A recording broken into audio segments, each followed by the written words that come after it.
मालेगाव बॉम्बस्फोट प्रकरणातल्या सर्व आरोपींची निर्दोष मुक्तता। तब्बल 17 वर्षांनंतर साध्वी प्रज्ञांसह सर्व आरोपींची निर्दोष सुटका।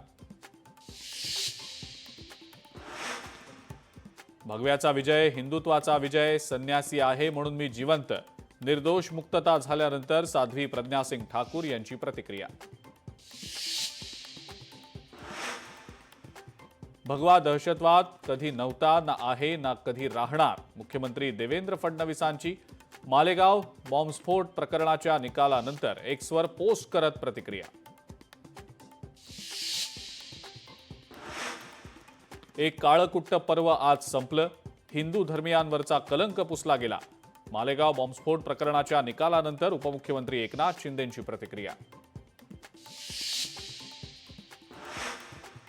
एकनाथ शिंदे दिल्ली दौऱ्यावर, शिवसेनेच्या खासदारांसोबत बैठक घेण्याची शक्यता। दिल्लीत भाजपच्या वरिष्ठ नेत्यांचीही भेट घेण्याची शक्यता। पुणे ड्रग्ज पार्टी प्रकरणी अटकेत असलेले खडसेंचे जावई प्रांजल खेवलकर आणि इतर 4 आरोपींची पोलीस कोठडी आज संपणार।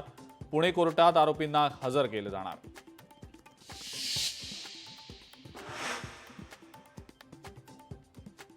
महादेव मुंडेंच्या कुटुंबियांनी मुख्यमंत्री फडणवीसांची घेतली भेट। तपास अधिकाऱ्यांचा सीडीआर मागवावा अशी कुटुंबियांनी केली मागणी।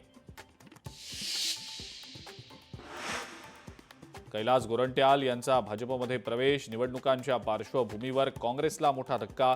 फडणवीसांच्या उपस्थितीत पक्षप्रवेश पार पडणार।